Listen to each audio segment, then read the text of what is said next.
Salut les amis et bienvenue sur le riz jaune. Aujourd'hui, une recette simple et rapide comme d'hab qui pourra vous servir d'amuse-bouche ou d'entrée pour les fêtes de fin d'année, des boulettes de langoustine et de gambas panées. Alors, sans plus attendre, on est parti.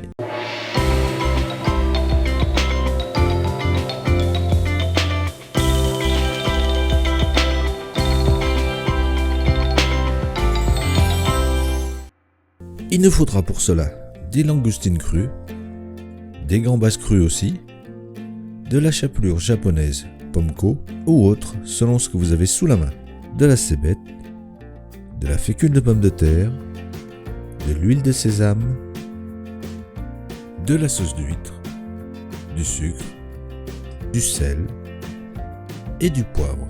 Pour les quantités, vous le savez, reportez-vous à la description. Nous, on y va pour la petite préparation. Commençons par les langoustines en retirant les pinces que nous allons garder, cela va nous servir de pic. Ensuite la tête, pressez le reste latéralement entre les doigts, retirez les 3 premiers anneaux,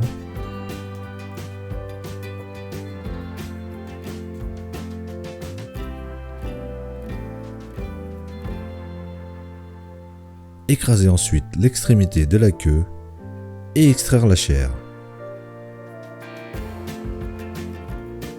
Enlevez l'intestin si nécessaire et réservez dans un mixeur. Décortiquez les gambas. Retirez les intestins.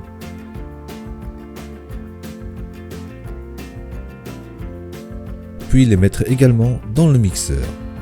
La même chose pour la branche de cébette qu'on aura au préalable détaillée grossièrement. Y ajouter la fécule de pomme de terre,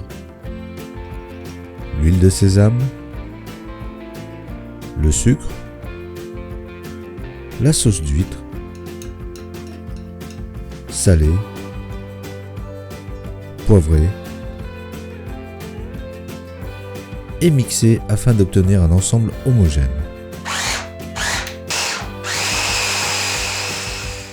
Transférez ensuite dans un bol. Pour les pinces, nous allons garder la première et la deuxième section et retirer la troisième. Pour la confection de nos boulettes, bien huiler les mains. Formez une petite boulette de 2 cm de diamètre. Piquez au centre de la boule avec une pince. Et panez avec la chapelure.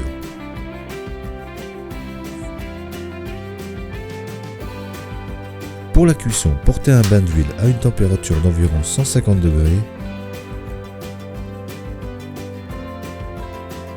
Avant de frire, reformez les boulettes.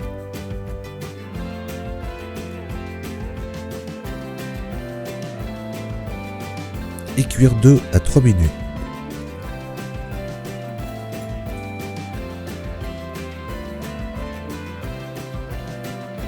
Les retirer sur du papier absorbant.